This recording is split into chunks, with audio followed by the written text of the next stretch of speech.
목사님 나오셔서 믿음으로 바라건 말씀을 전하겠습니다.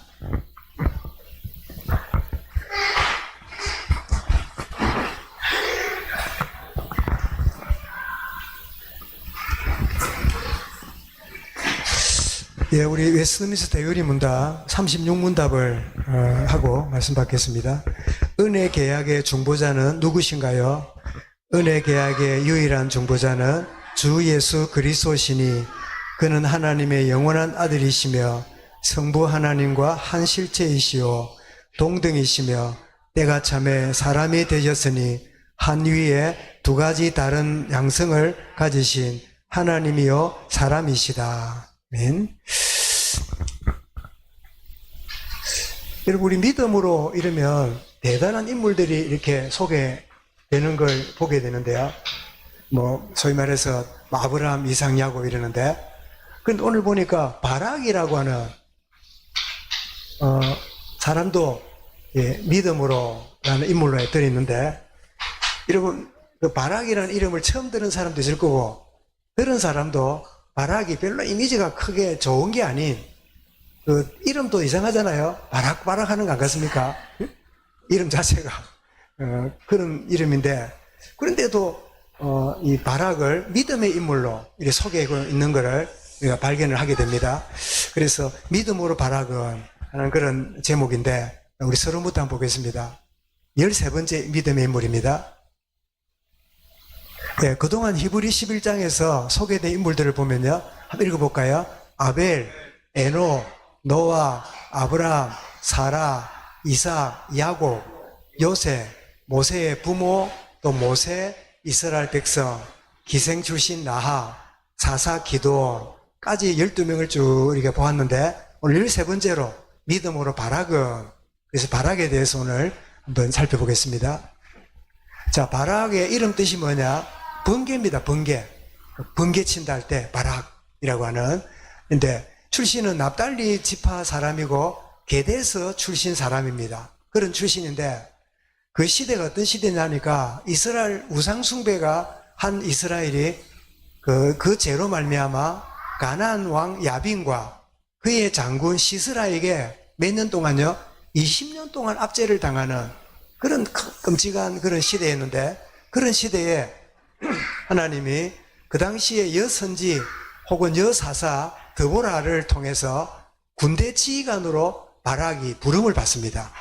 상관 아시겠지요? 이게 부름을 받는데, 그래서 이 어떤 신에 잘 빠졌냐니까, 우상숭배에 빠졌냐니까 아세라 여신을 숭배하는 가운데 빠져 있는데, 이 아세라가 제라스미스라든지 쭉 빠지면서 나중에 비너스까지 가는, 그게 내나 똑같은 아세라 신이 로마까지 들어가면서 이름을 바꾸면서 우상이 되어오는 그런 상황인데요. 한번 그 다음 보겠습니다. 저게 바로 그 아세라 신상들인데요. 그 여자 가슴을 드러내고 점점 가면서 저런 모양으로 지금 이 고고학자들이 발굴하니까 저런 걸 전부 다 우상으로 만들어 놓고, 그래서 여성의 가슴을 뭐로 본다고요? 풍요로운 그 상징으로 보고 이렇게 만드는, 어떤 경우 어떤 형상을 보면 가슴을 여러 수십 개를 매달아 가지고 만든 그런 돌 우상도 있는, 그게 아세라 신상인데, 그 미련스럽게 그걸 갖다 놓고 이게 복을 준다고 이렇게 행하는 그런 끔찍한 일인데, 이 여신이지요. 남신은 뭘까요? 농사 잘 되게 하는 바알신이지요. 바알신과 아세라신을 그렇게 섬기는 이런 일을 행함으로 이래 20년 동안 그 압제를 당하는 그런 상황이었습니다. 그 다음 보겠습니다. 요게 누구냐니까, 그 이스라엘 고고학을 벽을 이렇게 살펴보니까 이게 바락 얼굴이에요. 바락이라는 사람을 이렇게 염두에 두고 모자이크로 벽에다가 이렇게 붙여놓은, 그러니까 그 어려운 가운데 이 바락이 총사령관을 했으니까 이렇게 기념으로 지었다고, 조그마한 그림 밑에 있죠. 그렇게 모자이크, 이스라엘 사령관 바락의 얼굴을 저렇게 붙여놓은 일부입니다. 위쪽은 없고, 그런 고고학을 제가 찾아보고 있어서 살펴드린 겁니다. 그 다음 보겠습니다. 자, 드보라 여선지를 통해서 하나님의 명령이 그에게 주어지는데요. 드보라라는 이름 뜻이 뭐냐? 벌입니다. 벌. 이런 벌은 우리에게 두 가지 그 의미를 갖고 있지요. 벌 하면 무슨 이미지가 있습니까? 쏘는, 그죠? 확 쏘는, 콕콕 쏘는 거 있죠. 그 다음에 또 벌은 뭘 의미합니까?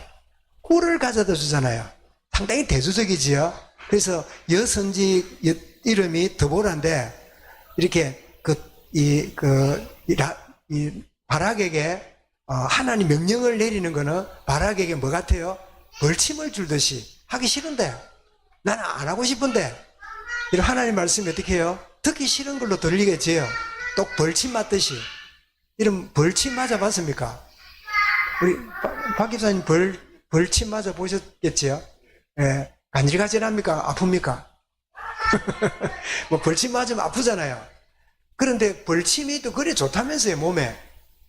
말벌은 힘들어도 그 꿀벌침은 몸에 좋아서 봉침이라고 하기도 하잖아요. 그래서 아마 바락에게는 드보라의 명령이 벌침처럼 여겨졌기 때문에 그렇게 여겨졌는가. 그런데 맞고 보니까 벌이 뭘 가져다 준다고요? 꿀을 가져다 주잖아요. 그래서 에스겔이나 이런 데 보면 내 입에는 뭐라고요? 꿀처럼 다나 쪽에서는 쓰더라 하는 말씀에 대해 그러죠. 납달리 서불론 자손 10,000명을 거느리고 다벌산으로 가서 시스라를 치라. 그러면 시스라를 하나님이 너에게 넘겨주리라. 이런 메시지가 주어집니다. 바락에게요.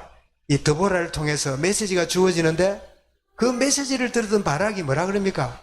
하나님 명령을 들었지만 확신이 부족함으로 주저합니다. 뭐라고 말하지요? 사사 당신이 같이 가면 나도 가겠고 안 가면 나도 안 갑니다. 네, 이런 식으로 이제 그 이야기를 반응을 합니다. 그래서 이 드보라 사사 드보라가 이렇게 말합니다. 이 전쟁의 영광이 너가 영광을 얻을 뻔했는데 한 여인에게로 돌아가리라 하면서 드보라도 같이 갑니다. 그래서 그 여인이 누구냐? 그 여인이 야엘이에요. 야엘이라는 여인이 이 시스라를 나중에 마지막으로 죽이는 그런 장면이 나오는데요. 그걸 어떤 화가가 그려놨더라고요. 그래서 바락이 메시지를 받을 때 나 싫어. 나는 안 갈 거야. 당신이 가면 가고 나는 안 갈 거야. 그때 우리가 응답의 때와 헌신의 시간표가 있음을 알고 순종함이 얼마나 중요한가 하는 것을 이 바락의 반응을 보면서 우리가 배우게 됩니다. 여러분, 우리가 언제든지 헌신하는 게 아니라 때가 있어요. 바로 그 때가 있다는 사실을 아는 게 소중하지요. 자, 그 다음 보겠습니다. 이게 누구냐? 누구 왔습니까? 어두운데요. 밑에는 백성들이 앉아있고 여사사 드보라가 백성들을 다스리는, 왕이 있기 전에 임시로 다스렸던 게 사사들이었잖아요. 재판관들. 그래서 여선지가 백성들을 쭉 다스리는 그런 모습을 이렇게 그려놓은 겁니다. 이게 드보라입니다. 드보라. 그 다음 볼까요? 그래서 나가서 전쟁을 했더니 과연 전쟁에 승리합니다. 바락이 군대를 이끌고 가서 기손 시내 근처에서 시스라 군대 철병거 900대와 싸움을 벌이는데요. 놀랍게도 하나님이 그 900대의 전차를 부수고 이기게 만들고 이 시스라가 도망을 칩니다. 막 전쟁에 막 난리가 나니까 도망을 치는데 전쟁에 승리하려면 누구를 잡아야 돼요? 적장의 목을 따야 돼요. 그래야 승리하잖아요. 적장이 있다는 말은 전쟁이 아직 끝난 게 아니라 지휘관을 잡아야 군대가 와야 되잖아요. 그래서 전쟁에 승리하는데 하나님께 찬양의 노래를 부르는데요. 사사기 5장에 보면 드보라가 막 나와가지고 하나님을 찬양하는 그런 노래가 이제 나오고 있는데 하나님의 구원과 백성의 헌신을 찬양하는 모습인데 성경에 나오는 가장 오래된 찬양 중에 하나인데 그러면 가장 오래된 찬양이 뭘까요? 출애굽했을 때 미리암이 여인들과 함께 구원의 하나님을 찬양하는 그 출애굽을 하고 홍해를 건너게 하신 하나님의 영광과 그 은혜를 찬양하는 그게 있었잖아요. 그런 듯이 이 미리암이 이 드보라를 중심해서 하나님을 찬양하는 그런 모습을 보게 되는데요. 자, 전쟁에 승리하는데 아직 적장이 남았다 그랬죠. 그 적장을 처리하는데 하나님이 바락 너가 아니라 여인을 통해서 영광 얻게 할 거라 했는데 그 이름이 누구라고요? 성이 야시라 했잖아. 야엘. 그죠? 한번 보겠습니다.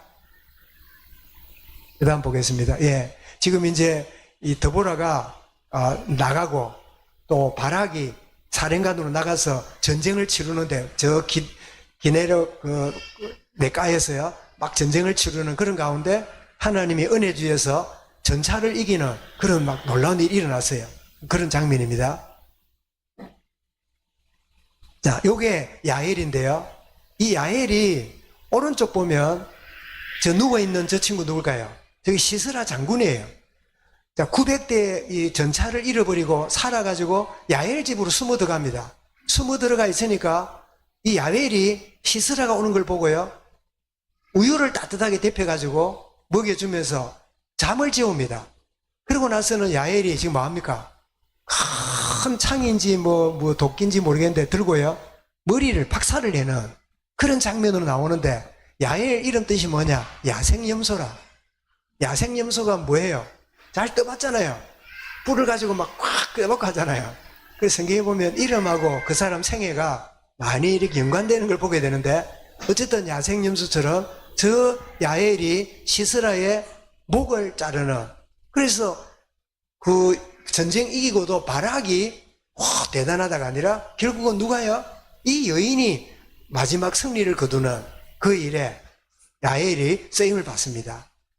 그 다음 보겠습니다. 그래서 우리가 받게 되는 교훈이 뭐냐 할 때 말씀 받고도 처음에는 두려워하고 주저했지만 나중에라도 순종하여 큰 승리를 얻었다는 게 우리의 메시지입니다. 우리 성경에 나오잖아요. 두 아들에게 그 아버지가 밭에 가서 일해라 이랬더니 첫째가 뭐라 그럽니까? 예 해놓고 안 갔어요. 이제 둘째가 뭐라고요? 싫어요 이랬는데 나중에 돌이키고는 갔어요. 그때 주님 묻습니다. 누가 나으냐? 첫째입니까? 둘째입니까?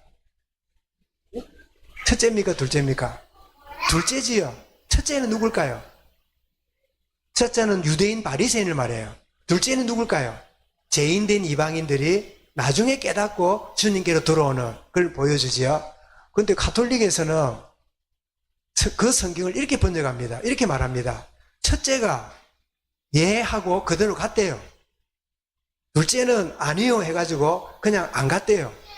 성경이 분명히 있는데도 그냥 자기들이 그래 말해요. 첫째가 누굴까요? 가톨릭이라. 둘째는 누굴까요? 개신교라. 성경을 그런 식으로 해석을 해요. 아니 분명히 성경에 기록되어 있는데 예 해놓고 안 갔고 첫째는 그죠? 둘째는 싫어요 해놓고 왔잖아요. 그럼 어떻게 이 성경을 이런 식으로 해석하는데도 천주교인들이 모르고 따라갈까요? 그거는 성경 위에 교회 회의와 교회 회의에 교황이 그렇다 하면 그런 거야. 교황이 이게 여러분 이게 뭡니까? 주보고 종이잖아요. 그죠? 종이잖아요. 근데 교황이 이래 말합니다. 여러분 이거는 금덩거리입니다. 알겠지요? 왜냐면 이게 금덩거리란 말해야 돼요. 여러분 이단이 왜 이단된지 압니까? 처음에 들을 때는 택도 없는 소리라. 말도 아니라. 그런데 자꾸 듣다 보면요. 입에서는 묻습니다. 이게 만나니까 원조사님 뭐라지 않습니까? 그냥 믿어라. 이 믿음이 없네. 이러고 믿음이 없는가? 그래가지고는 어떻게 해요? 점점점 그 자리에 빠져들어가요. 이번에 우리 초청하고 이런 중에 내가 실명을 가하기는 그렇고 오래전에 제가 가둬왔을 때 이게 학교에 전도가 되고 이래 됐던 친구가 교회를 좀 나오다가 코로나 그쯤에 떠나가고 이런 것 같은데 그래서 코로나 때문에 교회를 못 오고 그러다가 나중에 코로나 끝났는데도 교회 오는 게 습관인지 안 되는 그런 가운데 신천지가 아마 파고 들어가가지고 신천지 특징이 뭔지 알지요? 그 사람을요 제일로 좋아하는 침이 뭐의 약점인지 뭐를 좋아하는지 미리 사전조사를 다 해요. 그래서 아마 저와 여러분 중에도 신천지의 포교 대상으로 이렇게 접근하거나 작업을 하고 그 명단이나 이런 거를요 갖고 있는지 몰라요. 우리 모두의 명단을. 그만큼 이 친구들이 주변에 착 깔아가지고 그걸 해놓고는 거기에 가장 맞는 사람을 은근히 친구처럼 우연히 만난 것처럼, 예를 들면 대학에서 이 친구가 뭘 이렇게 한다 하는데 레포트 쓰는 게 어렵다면요, 거기에 선배 하나를 붙여갖고 레포트 좀 도와줄까 이러면 얼마나 좋아요. 내일까지 내야 되는데 선배가 도와주면 얼마나 좋아요. 그러니까 도와주니까 얼마나 고마워요. 막 밥도 사주고 이러니까. 거기에 말려 들어가지고는 처음에는 잘해주다가 어떻게 해요? 우리 성경 공부하러 오너라. 그러니까 뭐 공부한다니까. 그래서 들어갔다가요, 조금씩 배울 때 기존 신자 아이들은 처음에 반발감을 느껴요. 이거 아닌데, 이만희가 신이라고? 예수님이 신인데? 그렇게 거부하니까 묘하게 돌리다가 나중에는 점점점 빠져들어가서 그 생각에 혼란에 빠지도록 이렇게 만들어가지고 끌어가는데, 그래서 이번에 이랬더니 제가 못 가요. 그래, 어머니가 나가는 교회에 가요. 그 어머니도 가는가 봐요. 그래, 어머니가 어느 교회 나가는데 했더니 신천지를 간대요. 거기 가니까 자기 또래가 많고 너무 좋아요. 이번에 막 내가 이러는데 내 주변에 문자 날려주고 어디 가면 막 항상 잘한다 하고 막 교회가 따라갈 수 없는 그런 아주 그 눈높이에 이런 매력이 이단들한테 있어요. 그걸 보면서 그 이단 내용은 따라할 필요 없지만 그들이 주변을 돌아보고 이렇게 하는 그거는 우리가 정말 배워야 될 일이다. 참 그런 안타까운 걸 보면서, 그래서 바른 진리 안에 서 있기를 기도할게 하고 이제 마무리를 했는데요. 뭐 여러분 중에도 뭐 여기저기 연락을 하다 보니까 이런저런 뭐 사정이 생겼고 이런 가운데 있구나, 이런 분들도 분명히 확인하셨을 거예요. 어쨌든 말씀 받고 처음에는 두려워하고 있지만 나중에라도 참 돌아갔을 때 승리하는 이런 점은 귀한 일이다. 그래서 우리가 때때로 말씀 받을 때 그 말씀이 내한테 잘 안 들어오고 안 깨달아지고 그냥 귀로 들어왔다가 다른 귀로 흘러가 버리는 이런 경우 많잖아요. 그런데 어느 날 깨달아지고 발견되면 그것도 하나님의 은혜다. 그래서 정말 그 중요한 시간표가 바로 떼면 하는 것이 중요하다 하는 것이고, 두 번째입니다. 읽어볼까요? 더보라와의 협력은 공동체 안에서 하나님의 뜻을 이루는 본보기가 된다. 그래서 교회는 독불 장군이 있으면 안 돼요.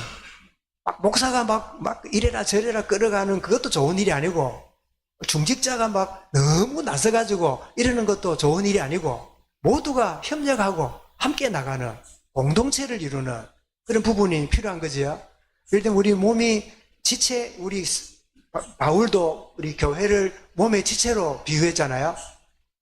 여러분, 우리 모든 그 지체는 어디 영향을 컨트롤 받습니까? 머리에 뇌지요, 뇌. 뇌가 이상하면요, 여러분 그런 사람 봤습니까? 멀쩡하게 생긴 아이가요, 지는 바로 걷는데 걷는 게 이상해요. 뭐죠? 뇌가 이상해진 거야. 뇌 기능이 바로 안 되니까 그런 거죠. 그런데 멀쩡한 사람도 가끔 뇌가 마비가 됩니다. 언제일까요? 술을 마시면요, 뇌 기능이 이성이 마비되니까 뭐가 올라옵니까? 감성이 올라가지고 실컷 술 마시고 나서 마실 때는 친구야 뭐 어쩌고 저쩌고 난 네 친구라 자랑스럽다 뭐 이렇게 주고받다가 점점 이성이 되면요, 기표야 네 옛날에 나한테 뭐 이 감정이 막 올라가요. 그럼 무슨 소리야, 그 옛날 이야기인데 뭐 택도 소리냐 이러면서요, 나중에 술판 벌려갖고 나중에 싸우고 헤어지는 경우가 많지요. 그래서 이게 뇌의 영향을 잃어버리면 곤란하지요. 그래서 제가 이렇게 마이크를 들고 있고 말을 하고 있는 것도 뇌의 어떤 영향 속에 제가 하고 있잖아요. 그런데 뇌가 우리를 억압하는 건 아닙니다. 가장 적절하게 움직일 때 움직이고 앉아있을 때 앉아있고 이런 역할을 하도록 도와주잖아요. 그래서 모든 지체는 공동체로 이루어진 거지, 오른손이 막 그 주장하고 있거나 왼손이 정하고는 아니라 모든 게 다 공동으로 하도록 나가는, 그래서 더보라와 바락의 이 공동체를 이루는 헌신이 참 소중하다 하는 걸 보게 되는데, 오늘 우리 오신 분들이 몇 분 계셨는데 한 분 우리 저희 아파트 바로 옆에 있는 거 감사이신데, 그분이 이제 그 군대 생활하다가 이렇게 제대한 줄 아는데 우리 장로님 딱 만났더니, 아이고, 대선배님, 선배를 만났어요. 오늘 식탁에서. 근데 그분이 하는 말이, 이제 그래요. 제가 군 생활할 때, 우리 선배님 참 존경하고, 참 인정받는 군인이었다고. 그러길래 속으로, 그래. 우리가 원수지고 헤어지고, 더 나쁜 이미지로 헤어졌으면, 아이고, 큰일 날 뻔했네. 이어서 원수 만나면 이럴 건데, 또 식탁에 앉아서, 참 좋은 선배님을 만나서, 참, 관계 있고, 뭐 이야기를 하는 가운데, 당장은 아니라도, 자기는 종교가 없고 하니까, 교회를 나오면 좋겠다. 그런 마음이 있다고. 뭐, 그래 갔는데, 하여튼 뭐, 가까이 있으니까, 이제 뭐 식사도 하고, 이런 가운데 연결이 되겠지요. 어쨌든 한 영혼이 구원받는데도 이렇게 저렇게 연합하고 공동으로 인도받는 그런 부분이 소중한 거지요. 그리고 세 번째입니다. 세 번째 우리 읽어보겠습니다. 최선이 아니었으나 차선도 귀한 것임을 성경이 깨닫게 합니다. 우리는 늘 이런 의식이 있습니다. 그때 내가 안 한 거, 그때 내가 놓친 거, 그거 했어야 되는데, 이런 아쉬움과 이런 안타까움 때문에요, 후회할 때를 많이 경험하잖아요. 주로 어떤 사람이냐, 성격이 완벽주의거나 종교생활에 깊이 묶인 사람들이 후회를 많이 해요. 내가 그때 이랬어야 되는데, 그때 저랬어야 되는데, 내가 왜 그랬지? 굉장히 좋은 것 같아도요, 그게 하나님 원하시는 거 아니에요. 그때 그랬을 뿐이고, 지금이라도 내가 최선을 놓쳤더라도 차선으로라도 내가 하나님 영광과 그 나라에 쓰임받으면 된다. 제가 우리 이 선교 진협에 기도하고 그런데 언젠가 말씀드렸지요. 그 고등학교 연합고사를 치러 가는데 아침에 얼마나 바쁩니까? 이제 가려면 그죠? 그런데 일찍 제가 사택에 오늘 시험 친다고 안수기도 받으러 온 애가 있어요. 문을 또 이렇게 나가보니까 오늘 시험 치러 가는데 안수기도 달래. 시험 잘 치게. 그러냐고. 그래 제가 기도하고 보냈습니다. 갔더니 시험에 떨어졌어요. 아니, 애들이 그때 많았으니까 한 열 몇 명, 20명 이래 시험 치는데 내가 안수기도 해준 애만 떨어졌어.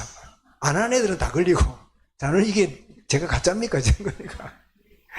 내가 얼마나 민망합니까? 그래 내가 교회 소문도 못 내고 내가 안수기도 한 애 떨어졌다면서 이럴 수가 없잖아요. 그래 보니까 이제 원하는 학교가 아니고 약간 외곽에 뭐 종고 이런 게 있잖아요. 종합고등학교 이런 게 있잖아요. 그런데 이제 학교를 다니니까 제가 볼 때마다 좀 민망해요. 말은 못하고. 그래도 얘가 한 2학년 올라가더니요, 학교에 말씀 공부를 시작했대요. 우리 네가 어떻게 그렇게 시작했냐니까 처음에는 배지도 부끄러워서 뒤집고 댕겼대요. 학교 갈 때는 달고 아닐 때 뒤집었대요. 학교에 배지가 있잖아요. 막 부끄러워했던 애인데 어떻게 했냐니까 제가 깨달았대요. 목사님, 이 학교는 오고 싶은 애가 아무도 없어요. 다 올 수밖에 없는 처지의 아이들이 와서 나도 싫었는데 근데 하나님이 저를 이곳으로 보낸 줄 알았어요. 그래서 여기에서 말씀 운동하고 복음 운동하고 싶어요. 이래가지고 그런 이야기를 하길래 안수 참 잘했네. 그죠? 떨어진 게 정말 하나님 계획이었네. 좋은 학교 갔으면 교만 떨고 다닐 건데 얘가 그게 안 되고 이러니까 차선이라.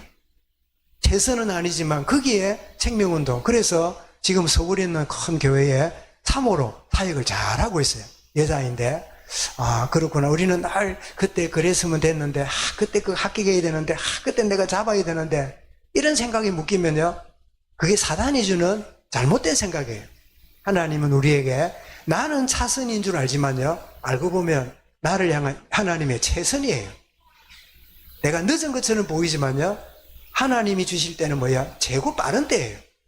나는 항상 늦다 생각하지만 하나님이 가장 적절한 때에 우리를 사용하시는, 그래서 발악의 생애는 특별히 못 움직이지 않지만 발악을 통해서 주시는 그런 메시지가 우리에게 참 주어지고 있다 하는 사실인데, 우리 선교 연시를 드리면서 선교사님들 중에도 보면 일찍부터 선교에 눈을 뜨고 헌신한 사람이 있고요, 늦게 자기 길을 가다가 이런저런 방황을 하고 이러다가 참 소명받고 주님께 나오고 선교소를 가 있는 분들을 보는데, 그리고 우리 다니엘 기도에 이래 들어보니까 우리 박장로님도 보니까 다니엘 기도에 들으시면서 내 신앙생활 너무 편협적으로 했다.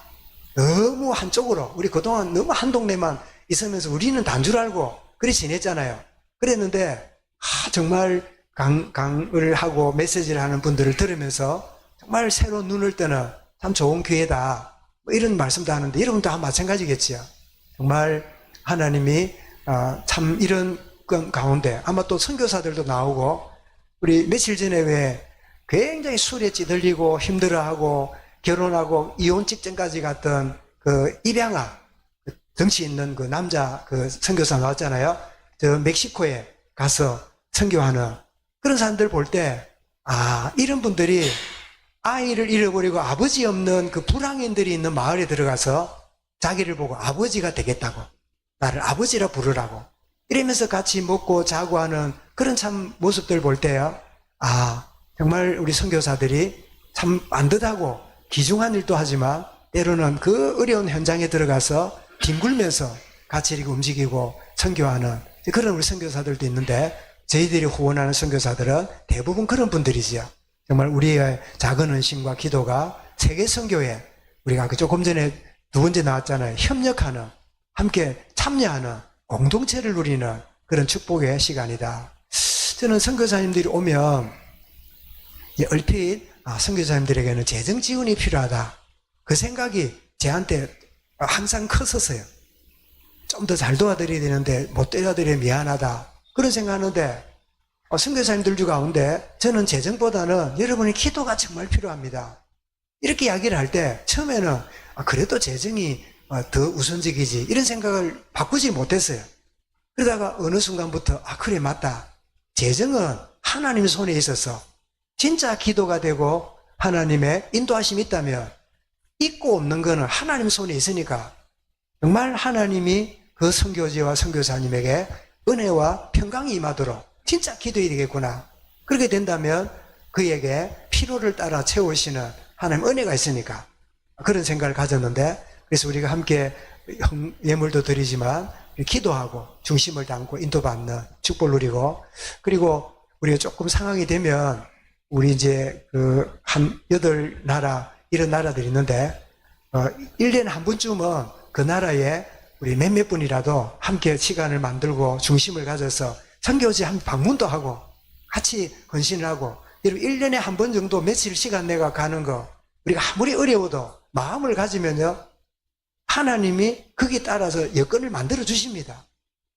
늘 뭐 행편이 이런데 뭐 아니라 마음이 가면 하나님 모든 것들을 준비해 가시는 그래서 이제 올해가 거의 다 돼 갑니다만은 새해부터 보면 저도 조금 이제 선교지를 방문한다든지 그러면 미리 말씀을 드려가지고 함께 갈 분들이 같이 준비하고 기도하고 인도받았으면 좋겠다 그런 마음 갖는데 정말 선교에 직접 간접으로 협력하는 이 축복을 누리는 참 선지자 드보라와 그리고 바락 지휘관이 협력해서 그 어려운 가운데 민족을 건지고 쓰임받은 것처럼 이런 축복 누리는 우리 선교회 하는 교회로 인도받는 축복을 계속 누려가도록 은혜 다하여 주옵소서. 기도에 깨어있는 은혜가 있길 바랍니다. 기도하겠습니다. 주님 감사합니다. 믿음으로 바락은 참 말씀을 받았지만 싫어하며 뒤로 빼며 물러섰지만 그러나 차선이라도 주님 앞에 쓰임받은 귀한 종으로 그래서 믿음의 인물의 대열에 들어선 것처럼 우리의 삶도 때로는 차선이 되지 못할지라도 하나님이 원하시는 때에 새롭게 시작하는 둘째 아들처럼 참 돌이켜 하나님께 쓰임받는 생애로 인도받도록 역사하여 주옵소서. 지금도 세계선교회 이런저런 모양으로 수고하며 헌신하는 모든 이들을 위하여 예물을 드리기도 하지만 진정으로 기도하며 함께 협력하는 우리 온 교회가 되어지게 하시고 이 일을 수고하는 우리 선교부 위에 특별한 은혜로 함께 하시며 평강을 다하여 주옵소서. 감사드리며 예수 그리스도 이름으로 기도드리옵나이다. 아멘.